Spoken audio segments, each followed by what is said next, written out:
My sister confessed at my wedding that she'd spent years methodically tearing our family apart to fix our mother's overprotective control, never realizing the true cost of her deception was about to be exposed.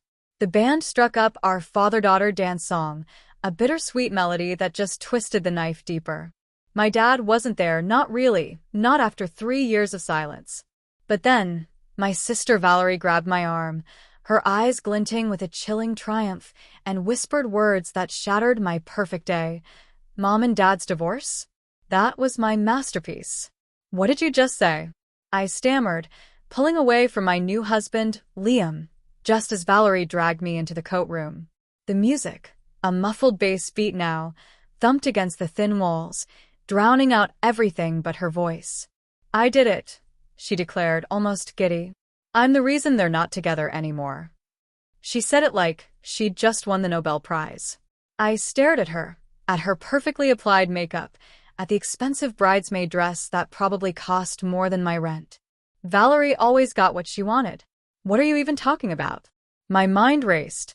Had she accidentally exposed some secret? Dad's affair? Mom's hidden credit cards? Something that just revealed cracks already there? She just smiled. That same smug smile she wore when she got into Yale, when she landed her high-flying investment banking job, when she bought her penthouse at 25. Mom was just so annoying, she sighed dramatically. Always pestering us about homework, making sure we ate our vegetables, wanting to know where we were going. She never shut up about grades, college applications, our futures. I just couldn't stand it anymore. My brain felt like static. It didn't make sense. So? All moms do that stuff. Valerie shook her head, like I was too naive to understand. Not like ours. She was obsessive. Remember how she'd wait up until we got home, even at 3 in the morning? How she'd call our friends' parents to verify sleepover stories.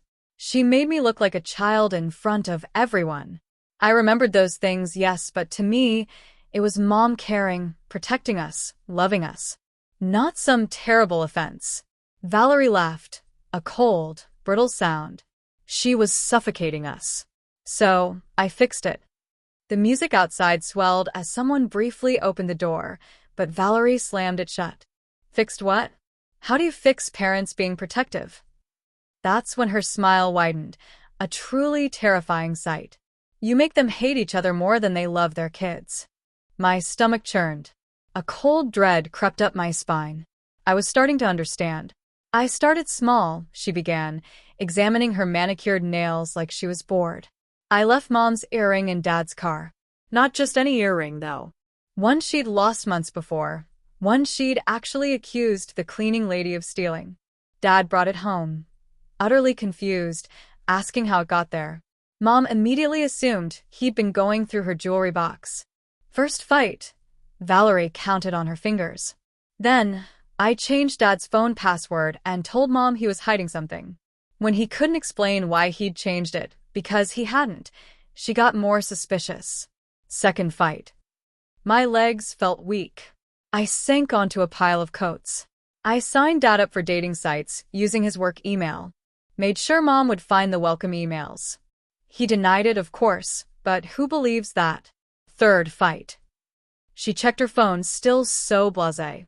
Then I really got creative. Remember when Dad missed your high school graduation because he was in Boston? I nodded, that memory still raw. Mom had been crushed.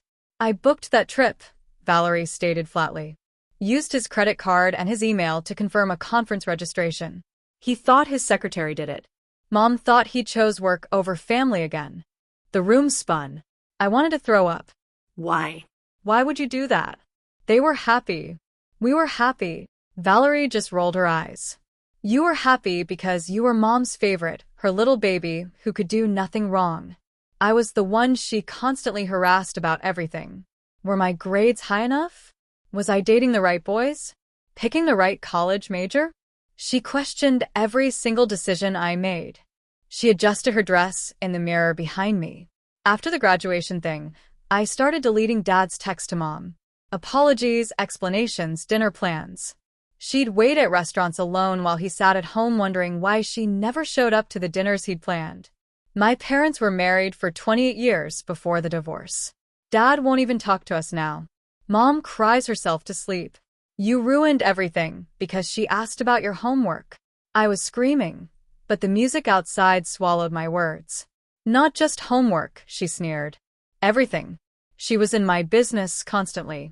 Now she's too depressed to bother anyone. Dad's gone, so no more family dinners where she could interrogate me about my life choices. I can finally breathe. Just then, the door swung open. Our parents stood there. Mom was crying, tears streaming down her face, makeup smearing into dark streaks. Dad's hand gripped the doorframe, knuckles white, his whole body rigid like he'd been punched. I watched his face cycle through confusion, then shock, then a dawning, terrible understanding that made his jaw clench. 3 years of anger, 3 years of distance, started to shift as he processed Valerie's confession. His eyes moved from Valerie to Mom and back again. The earring he'd found, the phone password he never changed, the dating site emails he never sent, the Boston trip he never booked, all the deleted texts and missed dinners, the manufactured evidence that destroyed his marriage. He'd spent 3 years believing his wife didn't trust him, that his family didn't want him, and it had all been orchestrated by his own daughter. Valerie's triumphant smile vanished the second she saw them. Her face transformed from proud to panicked, then to something hard and defensive. She opened her mouth, but nothing came out. I'd never seen that before. Valerie always had words, always had an explanation, always controlled every situation. Her perfectly manicured hands clenched into fists at her sides, her breathing quickened. For someone who spent her life manipulating people, this was the first time she'd completely lost control. The coat room suddenly felt impossibly small, trapping all of us, while outside, the wedding music played on as if nothing had changed. Our wedding coordinator appeared behind my parents, looking worried. She asked if everything was okay, that guests were noticing the family had disappeared.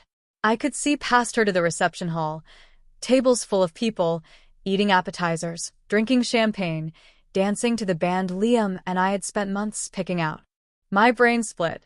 Part of me wanted to run back out there, pretend this wasn't happening, enjoy the day I'd planned for a year. The other part knew I couldn't leave this room while my family was imploding. My marriage to Liam had just begun, hours ago, with our whole lives ahead. But my parents' 28-year marriage? It was destroyed by lies. They deserved the truth, even if it meant my reception happened without me. I told the coordinator we needed a few minutes, that we were taking photos. She nodded, her face showing she knew it was a lie, and left. The door closed again. We were back in that small room, smelling of perfume and wool, now feeling like a cage. Valerie tried to move, but Dad stepped further in, blocking her. Mom just stood there, crying those quiet, gut-wrenching sobs that are worse than screaming. The band outside started another song, one from our playlist, making everything feel surreal. 10 minutes later, the coat room was a war zone. Valerie defended herself, shouting that no one understood living under Mom's constant questions. Mom wept, asking how Valerie could do this to people who loved her. Dad's voice shook, not yelling, just a low, guttural question. Why? I stood against the wall, my wedding dress wrinkling, watching my family have the conversation they should have had 3 years ago. Accusations flew. Mom recounted incidents she now knew were manufactured. Dad pressed about the Boston trip, the dating sites, the changed password. Valerie's voice grew less confident as she had to explain each manipulation out loud. Then Liam found us. He opened the door, took one look at the scene, and his face instantly showed he understood the gravity, even without details. He pulled the coordinator aside and calmly told her to announce a brief break, keep the drinks flowing, the music playing. Then he came back, standing beside me without asking, knowing I'd explain when I could. His hand found mine, squeezing, and a wave of gratitude washed over me. I'd married a man who didn't need immediate answers in a crisis. Someone who chose to stand beside me, even if it meant missing his own wedding reception. The coordinator's voice came over the speakers outside, thanking everyone for their patience. Dad's voice cut through the room again, asking Valerie why she would do this to people who loved her. His hands trembled, his voice cracked. Valerie's response was defensive, rushed. She spoke of feeling suffocated, monitored, questioned about every decision. Mom's protective parenting felt like control, surveillance. She couldn't breathe under the scrutiny of grades, boyfriends, college choices, career paths. She claimed no one understood what it was like being the older daughter, having all of Mom's anxiety dumped on her. That I was the favorite, who could do no wrong, while she faced interrogation. As she spoke, a sickening realization hit me. Valerie genuinely believed she was justified. She'd convinced herself that destroying a marriage was reasonable payback for an overprotective mother. Mom made a horrible, broken sound and collapsed into a nearby chair, her sobs deep, echoing the irreparable damage within her. The hotel manager appeared, drawn by the noise. I told him we needed privacy, a bigger space, and he offered his office. We moved, a somber procession, down a service hallway, past wedding guests dancing, laughing, oblivious. The band's music still reached us, making the absurdity even more profound. My wedding reception was happening without me because my sister had destroyed our family and chosen my wedding day for her confession. In the manager's office, Mom sat, still crying. Dad stood by the window, his back to us. Valerie perched on the edge of a chair, defensive. Liam stood near the door, guarding it, I realized, making sure no one left until this was resolved. The manager brought water and tissues. Muffled music and laughter drifted through the walls from my reception. I told Liam to go back, make excuses, that our guests didn't deserve this. He looked at me, firm and certain. I'm not leaving you to deal with this alone. His voice anchored me. Less than 4 hours married, and he was already showing me who he was. I squeezed his hand, then turned back to my family. Valerie tried to leave, claiming she'd said what she needed. Dad moved, blocking her path. For the first time in 3 years, they were face to face. Dad wasn't yelling, which surprised me. His voice stayed level. He asked Valerie to explain, step by step, every manipulation. Valerie looked deeply uncomfortable as she had to list her actions. The earring, the password, the dating sites, the Boston trip, the deleted messages. Each one sounded worse, uglier, when said aloud to the people she'd hurt. Mom stopped crying long enough to ask about my high school graduation. Her voice was raw. Did Valerie really book that trip just to make her think Dad chose work over family? Valerie hesitated, then admitted it. She used Dad's credit card and email, registered him for a conference he knew nothing about, made sure the dates conflicted. She wanted Mom to feel abandoned. The look on Mom's face broke something inside me. That graduation incident was the beginning of the end for their marriage. And it was all manufactured. 2 hours into my wedding reception, I was still in that office, watching my family process the truth. Their divorce was engineered by their own daughter. My phone buzzed with texts from the coordinator about dinner service and cake cutting. Guests were wondering. Liam's parents were probably worried. My bridesmaids, confused. But none of that mattered. I texted the coordinator back. Serve dinner, cut the cake without us. This couldn't wait. My wedding day, supposed to be the happiest day of my life, had become the day my family finally learned the truth about why they fell apart. Liam, ever practical, pulled out his phone. Has anyone eaten since the ceremony? No one answered. He stepped into the hallway and returned 5 minutes later, announcing room service would bring sandwiches and coffee. We couldn't have this conversation on empty stomachs. His quiet strength, his ability to think of basic needs amidst utter chaos, filled me with warmth. He sat next to me, his warm, steady palm taking my hand, an anchor keeping me from floating away into the mess of accusations and tears. Dad moved away from the door, sitting in a chair furthest from Valerie. Mom stayed near the window, looking out at the parking lot. Silence stretched until room service arrived. Liam wheeled in the cart, handing out sandwiches and coffee like it was a normal family dinner. I couldn't eat, but held the warm coffee cup. Mom picked at her bread. Dad drank his coffee in long gulps. Valerie sat perfectly still, refusing anything. Dad put down his cup and looked directly at Mom.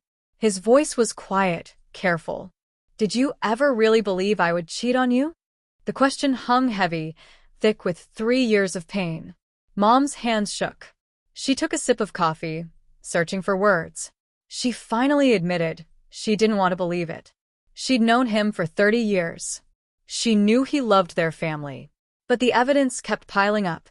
The earring, the password, the dating site emails, the trips, the deleted messages. Each thing alone could be explained, but together, they painted a picture she couldn't ignore. Her voice broke. She tried to give him chances to explain, but his confusion only made her think he was lying. Watching them, victims of the same manipulation, was worse than watching them fight. They were 3 years too late to fix this easily. The divorce was final. They'd moved on. Dad had built a new life. Mom had learned to function alone, even if she cried herself to sleep. Dad rubbed his face, looking older, more tired than I remembered. 3 years of believing his wife thought he was a liar had aged him. He turned to Valerie. Did you ever consider what this would do to Clara?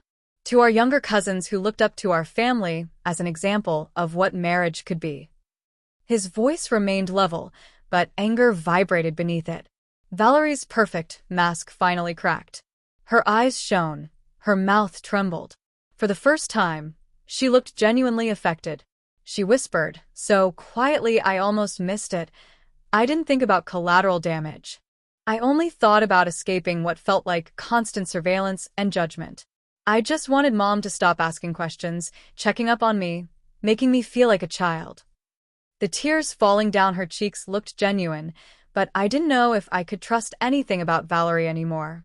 The office clock showed almost midnight when we finally left. Liam helped Mom with her coat. Dad held the door. We walked through the quiet hotel hallways. The ballroom was dark, tables cleared. We'd missed the entire reception. The coordinator rushed over, looking worried but kind. She'd saved us cake, boxed gifts, ensured photos were taken. I thanked her, almost crying again. She hugged me, whispering, I hope everything is okay with your family. I nodded, unable to explain that nothing was okay and might never be. My wedding day would forever be linked to destruction, not celebration. Liam and I rode the elevator to our suite. The room, decorated with rose petals and champagne, looked romantic, special, utterly wrong.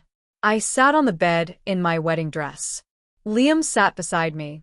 He suggested the balcony. We stepped into the cold November air. The city lights spread below us. Normal people, normal problems. Liam asked if I wanted to postpone our Hawaii honeymoon. I'd forgotten. How could I leave when my family was in crisis? He nodded, expecting my answer. He pulled out his phone, already looking up cancellation policies. I loved him even more for not arguing, for just accepting my needs. We talked until almost 2 a.m. Liam asked what I thought my parents would do. I don't know, I admitted. They're divorced. But maybe they can be friends. Maybe Dad can come back into our lives. Maybe Mom can stop being so depressed. Liam listened without trying to fix anything. When I ran out of words, he suggested sleep. Inside, he helped me out of my dress. It hung in the closet, beautiful and sad. I put on the fancy nightgown I'd bought, but it felt wrong. Everything about this night was supposed to be different. The next morning came too fast. Sunlight filtered through the curtains. My phone buzzed. It was Mom. Her voice was hollow, tired. She hadn't slept. She'd been looking at old photo albums, trying to discern which memories were real, which tainted by Valerie. Every smile now looked suspicious. Every family moment felt like it might have covered up an argument Valerie engineered. Mom sounded so lost, so broken, I made a decision. I told her Liam and I were canceling our honeymoon. We were staying. She argued, but I cut her off. You need me, and I'm not going anywhere. After we hung up, I canceled our flights. Liam called the resort, explaining the family emergency. They were understanding. That afternoon, my phone rang again. Dad's name. I stared at it. First time he'd called me in 3 years. His voice was different, older, sadder. He said my name like he wasn't sure he still had the right. Then his voice broke. He apologized for missing so much of my life. He'd been too angry to separate me from Mom and Valerie. He thought if he cut them off, he had to cut me off too, or the anger would destroy him. He'd miss my college graduation, my new job, my engagement. 3 years of moments he could never get back. Learning about Valerie's manipulation didn't erase those years, but it helped him understand his betrayal and anger. I told him I understood, and I forgave him. Everyone in this family was a victim of what Valerie did. We talked for an hour about small things, my job, his apartment, the weather. Normal father-daughter conversation. Years overdue. When we hung up, I cried. I had a piece of my dad back, despite the terrible circumstances. Then a text from Valerie. Long paragraphs of explanation. She wrote about feeling controlled, monitored, about Mom's constant questions making her feel untrustworthy. The pressure to be perfect, successful, the suffocating feeling. She knew what she did was extreme, but saw no other way out. She needed space, freedom. The only way was to make Mom too depressed to hover. Dad gone, so no family dinners where she'd be interrogated. Justification, defense, explanation. Nowhere did she say she was sorry for destroying a marriage, for cutting Dad off for 3 years. Nowhere did she acknowledge the pain. I read it 3 times. No apology. I understood her frustration. Mom could be intense. But nothing justified what Valerie did. 2 days after my wedding, I met Mom for coffee. She looked tired, smaller, as if the weight of learning about Valerie's manipulation had physically shrunk her. We sat in a corner. Mom pulled out her phone, showing me bank statements with charges she didn't recognize. Dad's credit card used for flowers to a non-existent address, hotel reservations in cities Dad never visited. She'd assumed he was seeing someone. Now she realized Valerie must have made those charges. Then there were the mysterious hang-up calls, just breathing, then a click. Mom thought it was Dad's affair partner. Now Valerie. A woman's expensive silk scarf, a color Mom would never wear, left in Dad's car. They'd fought for weeks over it. Valerie had planted it. The scope of the manipulation was staggering. Every incident Mom described revealed more planning, more intention. Valerie hadn't acted on impulse. She'd crafted a multi-year campaign to destroy their marriage. That evening, Liam's parents called. His mom asked about Hawaii. I had to explain we canceled. My sister confessed at the wedding she deliberately destroyed my parents' marriage. His mom gasped. His dad got on the phone, said it was one of the most disturbing things he'd ever heard. He asked if we were getting help. I said we were figuring it out. He recommended a family therapist, Dr. Anya Sharma, who specialized in rebuilding trust after betrayal. He'd worked with her. I thanked him. Grateful Liam came from a family who understood professional help. 3 days felt like moving through mud. I kept replaying the coat room scene. On Thursday, I texted Valerie, asking if I could come over. An hour later, she agreed to meet at 6 p.m. I took the subway to her financial district building. The doorman announced me like I was a stranger. Her penthouse took up the entire top floor, city lights sparkling through floor-to-ceiling windows. She looked tired, wearing yoga pants and an expensive sweater. I walked into the living room, white furniture, abstract art. She offered wine. I declined. We sat on opposite ends of the couch. I asked if she talked to Mom or Dad. No, she shrugged. Asked if she understood what she'd done. She immediately got defensive, talking fast about not understanding what it was like being the older daughter, Mom's anxiety, the constant questioning. I listened. She spoke of feeling suffocated, controlled, of Mom's constant checking, eroding trust. You wouldn't understand, she said, because you were the baby who could do nothing wrong. When she finished, I asked one question. Did you ever consider just talking to Mom about feeling suffocated instead of destroying a 28-year marriage? She froze, mid-sentence, staring at me. Her mouth opened, closed, opened again. Finally, she admitted it had never occurred to her. She was so used to manipulating situations. Honest communication wasn't an option.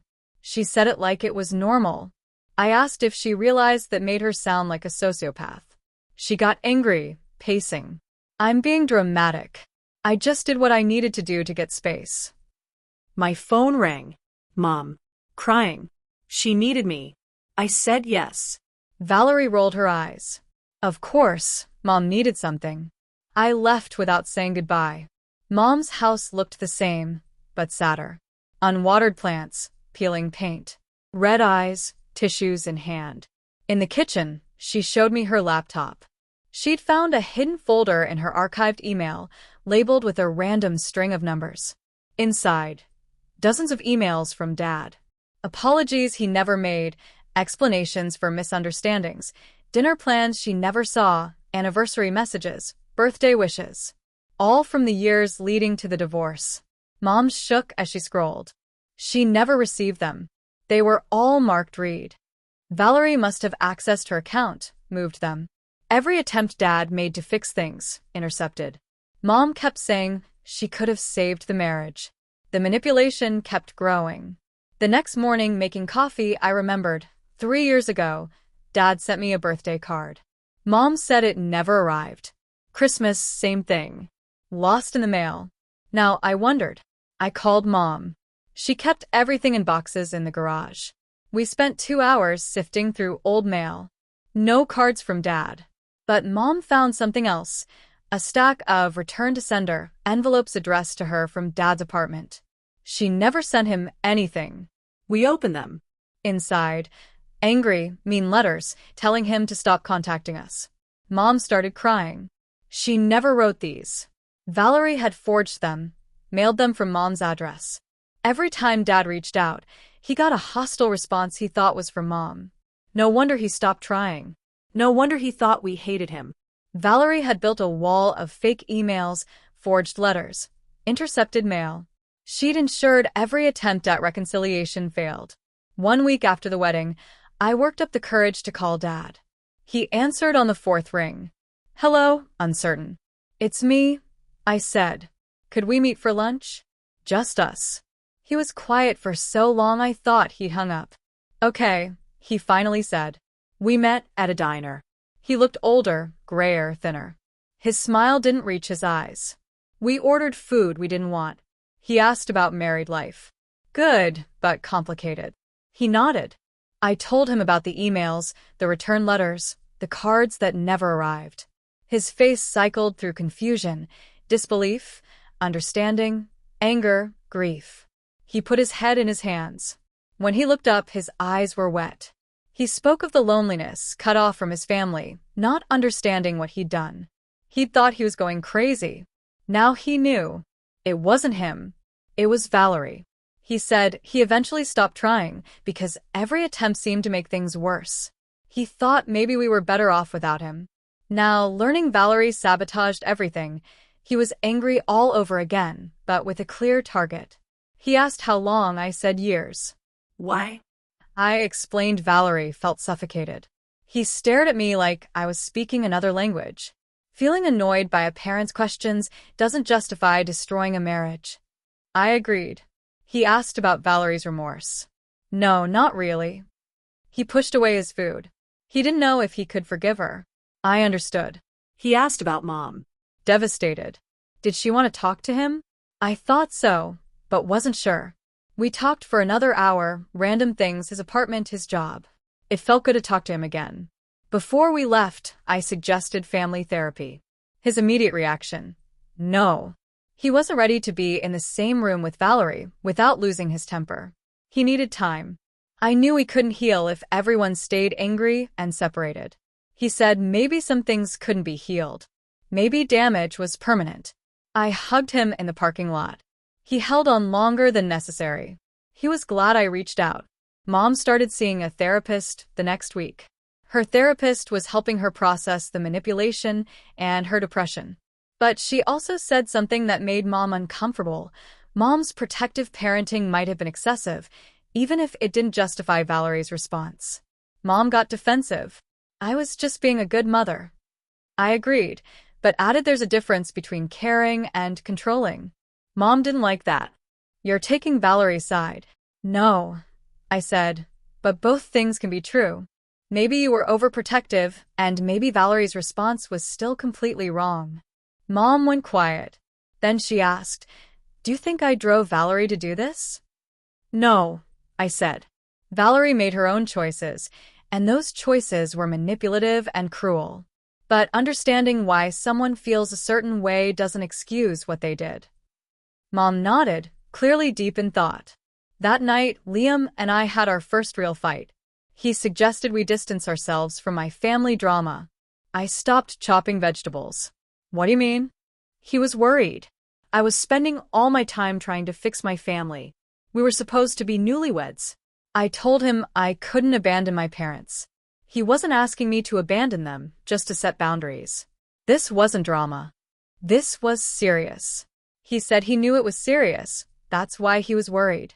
I asked if he regretted marrying me. He looked shocked. "Of course not. I love you. I'm just worried about you taking on everyone's pain." We both apologized. He should have been more supportive. I should have paid more attention to us. We agreed to find balance, but I knew it would be hard. 2 weeks after the wedding, I went back to work. Coworkers asked about the honeymoon. I dreaded it. I made up a vague story about a family emergency. My boss noticed my distraction. She pulled me aside. "Everything okay at home?" I lied. "Just family stuff." She looked at me like she knew, but didn't push. Her door was open if I needed anything. I thanked her. Trying to focus on spreadsheets felt impossible. My mind drifted to Dad, alone. To Mom, sifting through emails. To Valerie in her penthouse, probably not even thinking about the damage. I didn't know how to be normal. I couldn't care about quarterly reports when my family was falling apart. But I couldn't quit, couldn't fall apart. So I stared at my screen, pretending. I got home that evening to find Liam on the couch, uncomfortable. Valerie had shown up an hour ago, knocking for 10 minutes. He finally answered. She wanted to wait for me. He told her I wasn't ready. She got angry, accused him of turning me against my sister. He stood his ground. She called him controlling, then left, but not before saying, "This isn't over." I thanked him. "Are you okay?" he asked. "I don't know." Part of me wanted to confront her, demand answers. Part of me never wanted to see her again. He squeezed my hand. "Whatever you decide, I'll support you." The next morning, my phone rang. Unrecognized number. I almost didn't answer. A man's voice asked for me. It was Uncle Mark, Dad's younger brother. I hadn't heard from him in years. He lived across the country. Our family had fallen apart. He said Dad had finally told him everything about Valerie. His voice shook. He couldn't believe his niece had destroyed a marriage on purpose. He'd known something was wrong when Dad stopped coming to family events. Now it all made sense. He asked how I was holding up. I started crying. No one had asked me that in weeks. Everyone was so focused on Mom and Dad and Valerie, no one noticed I was drowning too. He listened as I talked about the wedding, the confession, trying to hold everyone together. Then he offered to facilitate conversations. He'd maintained relationships with everyone, wasn't directly involved. A neutral party. I agreed immediately. 2 days later, Mom called, sobbing. Cleaning the attic, she found a box of Valerie's college journals. Sophomore and junior year. She started reading, hoping to understand. What she found sickened her. Entry after entry about feeling controlled, monitored, suffocated by Mom's questions. Wanting freedom. Then the entries shifted. Valerie started writing about making Mom and Dad fight, small things to create distance. She documented her plans for planting evidence, manufacturing conflicts, like a school project. Mom read me some entries over the phone. One said Mom was too wrapped up in everyone's business, needed something else to focus on, like a failing marriage. Another, Dad was too trusting, would never suspect his own daughter of sabotage. The detail, the planning, was terrifying. Not impulsive anger. Calculated destruction over years. Mom kept reading, hoping for regret, but it never came. The journals just stopped. "I don't recognize the person who wrote these words," Mom choked out. "That wasn't the daughter I raised." What could I say? 3 weeks after my wedding, I finally agreed to meet Valerie again. Uncle Mark had called us both, suggesting a mediated conversation. A small conference room at a coffee shop, neutral territory. I got there first. Uncle Mark arrived next, tall, graying, with Dad's eyes. He hugged me. Valerie walked in last, carrying a leather folder. She looked tired, her makeup less perfect. She sat across from me, avoiding eye contact. Uncle Mark set ground rules. No yelling, no interrupting. He asked Valerie if she wanted to explain. She opened her folder, slid printed articles across the table. Helicopter parenting, emotional abuse, controlling parents, psychological damage. Mom's parenting wasn't normal, she stated. It was excessive control that damaged my mental health. She pointed to paragraphs describing Mom's behaviors. She tried to talk to Mom, but Mom never listened. So Valerie found another way to get freedom. Uncle Mark listened. Then, do you understand the difference between feeling controlled and actually being abused? Valerie got defensive. The articles proved it was real. Uncle Mark agreed it was concerning behavior, but it didn't justify destroying a marriage. Valerie's face went red. Nobody understands what it was like being me, she spat. I took a breath. Even if Mom was overprotective, the response was therapy or honest conversation. Not systematically destroying a marriage and cutting Dad off for 3 years. Valerie snapped back that I didn't get it. I was Mom's favorite. She listed every time Mom was harder on her, questioned her choices, while praising mine. I listened. Some of it was probably true. Mom had been more anxious with Valerie, the first child. But that didn't excuse what Valerie had done. I told her that. She stood up, ready to leave. Uncle Mark asked her to sit. We needed to work through this.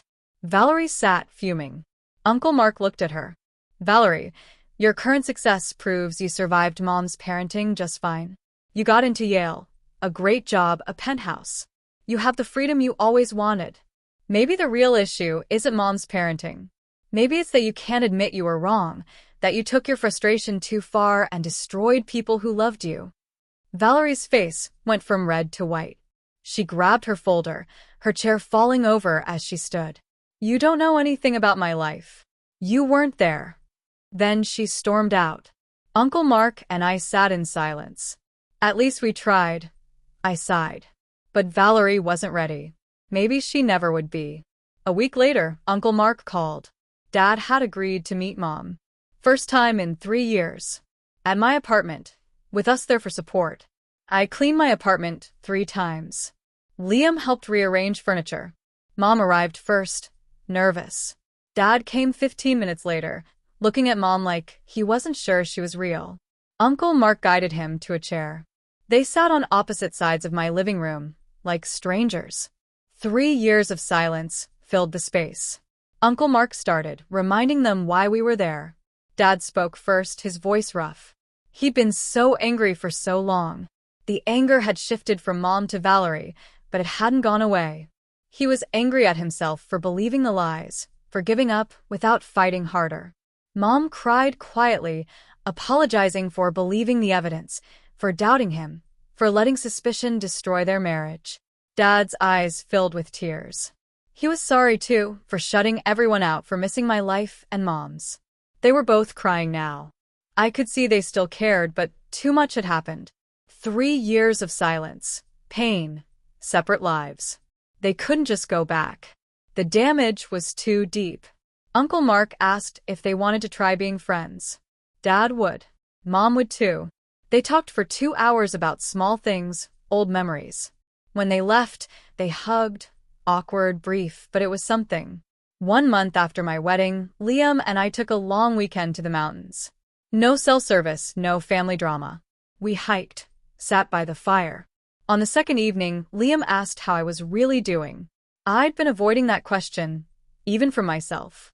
I told him I was angry at Valerie, heartbroken for everyone. For Mom, manipulated. For Dad, who lost 3 years. For Valerie, so convinced she was right. Liam listened. It's okay to feel multiple things at once. You don't have to pick a side. We watched the fire. Some tension left my body. My family was broken, but we were trying to heal. That was something. When we got back, phones on, I had 7 missed calls from Mom.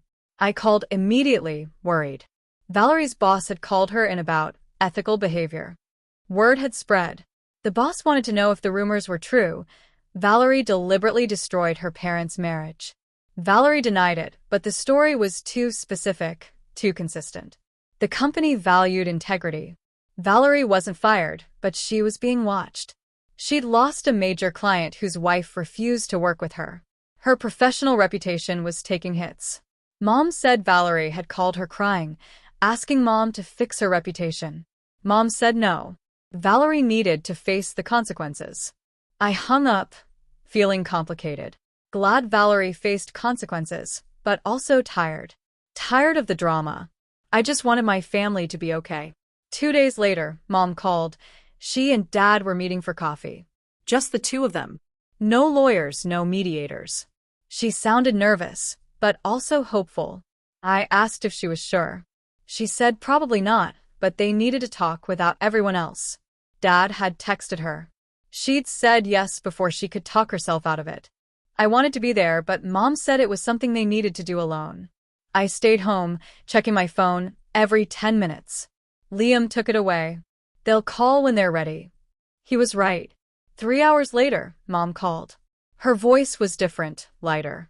The coffee meeting went better than expected. They talked about Valerie, how neither had known they were being played. Dad admitted he'd believed the manufactured evidence because he was working too much, felt guilty. Mom admitted she believed it because she was anxious, always expected the worst. They weren't blaming themselves anymore. They were trying to understand. Dad looked older, tired, but relieved. They compared notes on specific incidents. When they looked at the evidence together, it was obvious someone had been interfering. The timeline was too perfect. Uncle Mark's suggestion about weekly meetings came up. They both agreed to try it. Not to get back together. That ship had sailed. But to rebuild friendship. Mom said it felt weird talking to Dad like a person again instead of the enemy. He wasn't the enemy. Valerie was, and they'd both been her victims. The next morning, I called Sophia, Valerie's college roommate. She got quiet. Yes, she'd noticed.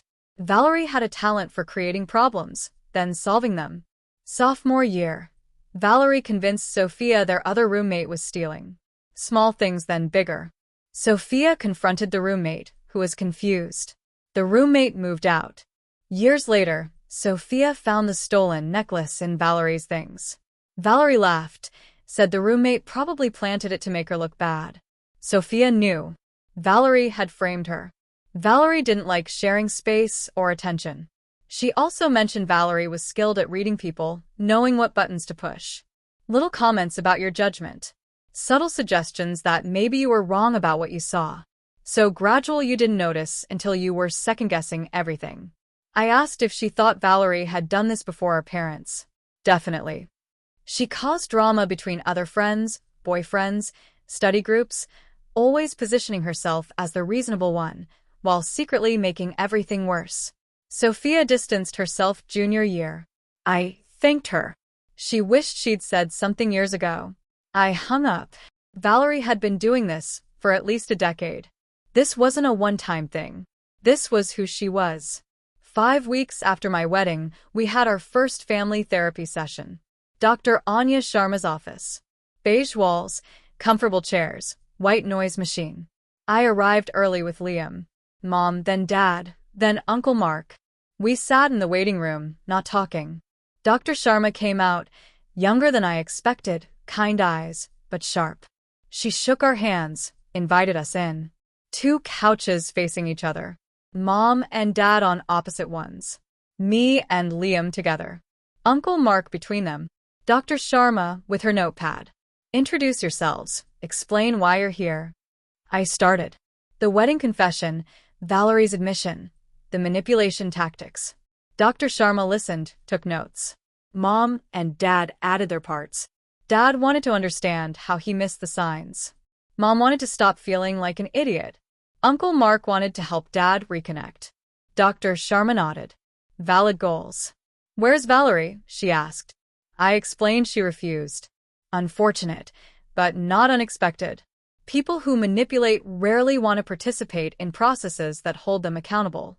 We can still work on healing without her. She asked what we wanted from therapy. Dad wanted to process his anger without letting it control him. Mom wanted to stop blaming herself. I wanted my family to be okay again. Uncle Mark wanted to support everyone. Dr. Sharma wrote it all down. Achievable goals if you commit to the work. She addressed Mom. One of the hardest parts is you'll blame yourself, even though the manipulation wasn't your fault. Mom nodded, tears welling. Dr. Sharma continued. Valerie's actions came from real pain.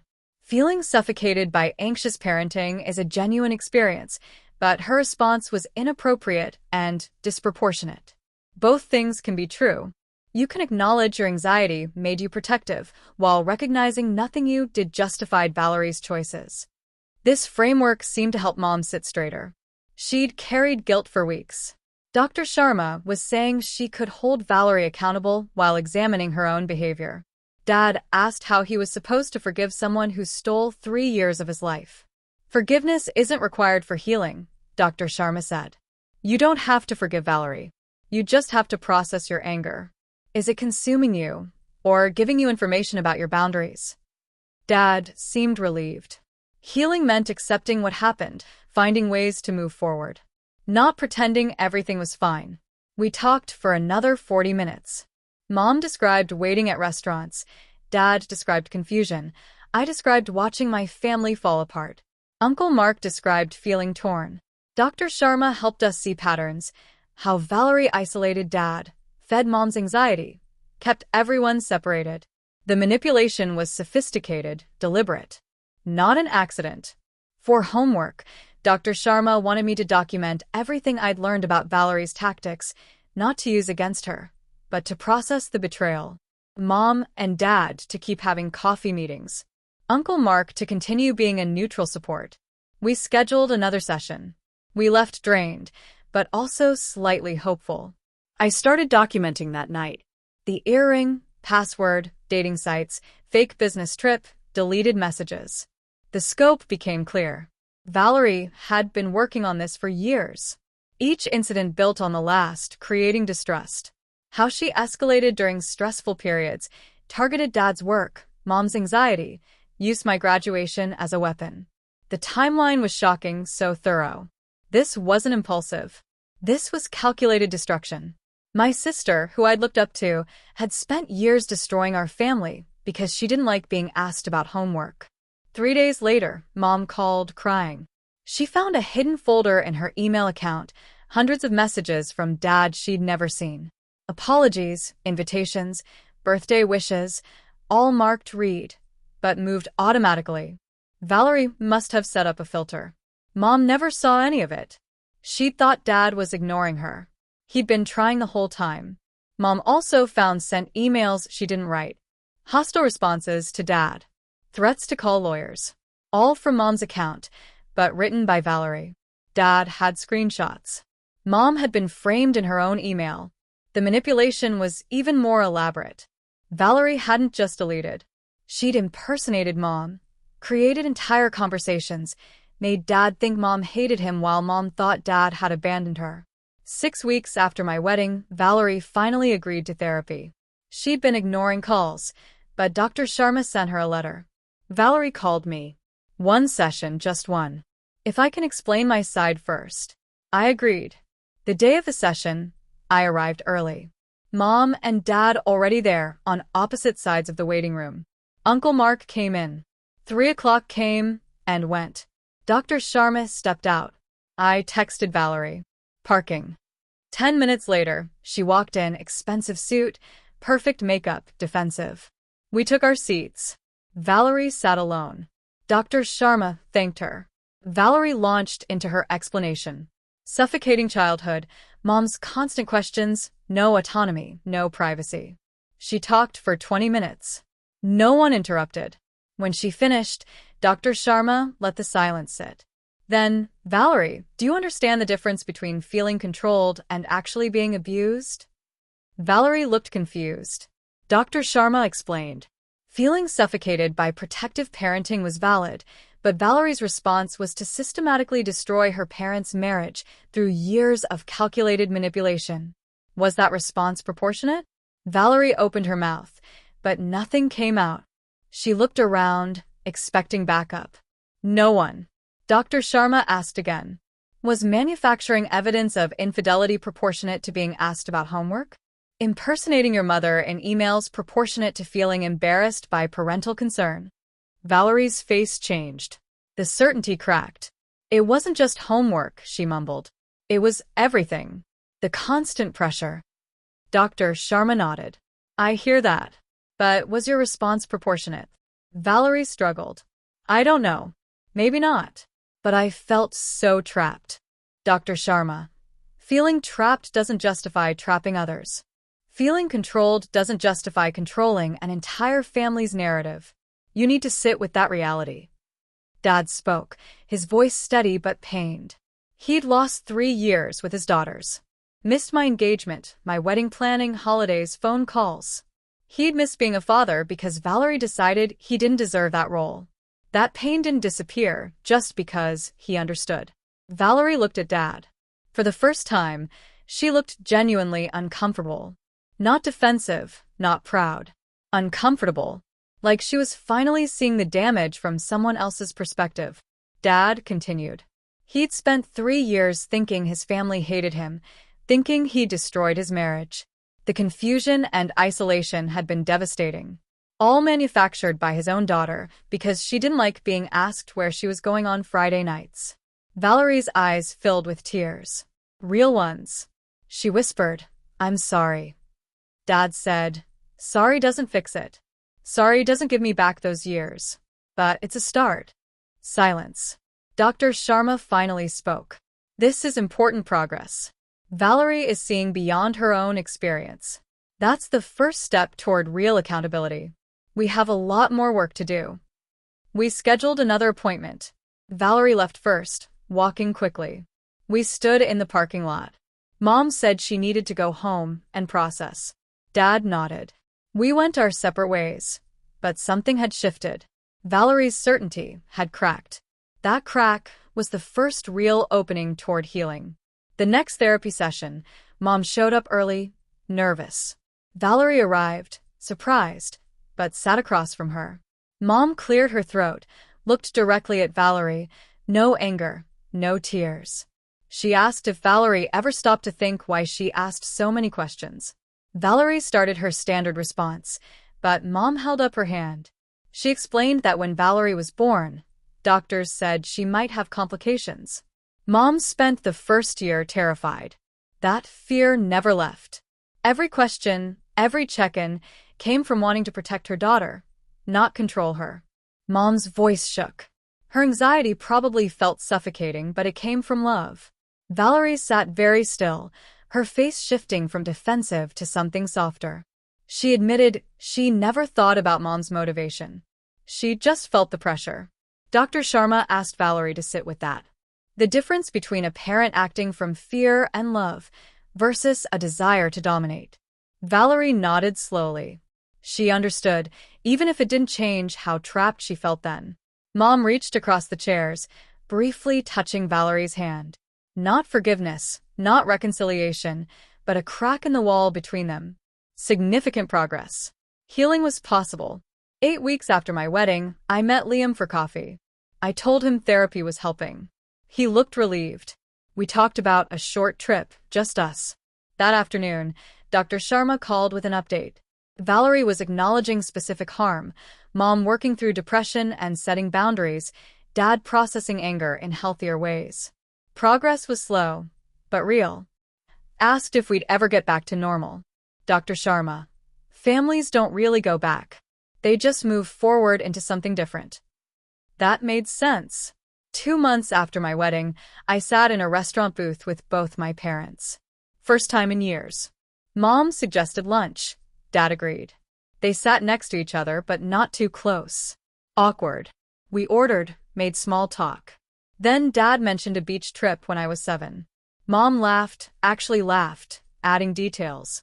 How Valerie got stung by a jellyfish. They shared memories, laughing about things I barely remembered.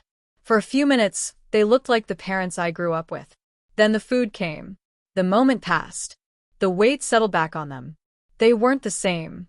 3 years of resentment had changed them. I felt a bittersweet ache. Their marriage was over. They could be friends, maybe, but not husband and wife. 3 days later, my phone rang at work. Valerie's name. I almost didn't answer. She was crying. I just lost a major client. The client's wife heard about our family situation through mutual connections. Refused to work with someone who deliberately destroyed a marriage. Valerie sounded genuinely upset. It's not fair, my personal life is affecting my career. Familiar anger rose. Even now, she focused on her impact. Valerie, I said, actions have consequences beyond family. What you did will always follow you. If you choose to manipulate and destroy, people will see you as capable of that. She hung up. I felt satisfied she faced consequences, but guilty for not being more sympathetic. That weekend, Uncle Mark came over with coffee and pastries. He'd been meeting Valerie separately. She seemed more willing to be honest without everyone watching. He thought she was starting to understand the size of what she'd done. He'd seen her crying after sessions. She told him she didn't realize how many people would be affected, that the professional consequences were making her reconsider her justifications. Not a complete transformation, but movement. Asked if she'd ever really apologize. He didn't know, but he saw cracks. 10 weeks after my wedding, Liam and I planned a delayed celebration dinner with friends. My phone buzzed. Dad. Can I come? I stared at the message. First time in 3 years Dad had asked to be included. I called him, already crying. Yes, of course. His voice got thick. I've missed too much already. We talked for an hour. When we hung up, I felt like we were rebuilding something real. A few days later, Mom called with surprising news. She was dating someone. A man from a grief support group for divorcees. She sounded shy, almost apologetic. I asked how she felt. Strange, she said, but also healthy to look forward. She seemed lighter. I realized the divorce, horrific as it was, might have been better for her in the long run. She'd been so focused on being a wife and mother, this forced separation made her figure out who she was on her own. She'd set better boundaries with us. She found peace. 11 weeks after my wedding, Dr. Sharma called. Valerie had written a letter to our parents. Dr. Sharma helped her. It represented real progress. She read parts to me. Valerie acknowledged specific things. The earring, deleted texts, fake business trip. Admitted her response was out of proportion. Understood the pain she caused. Not a complete apology. She still defended some feelings, but it was more than before. Dr. Sharma was sending it. I sat with the knowledge. Valerie was capable of growth.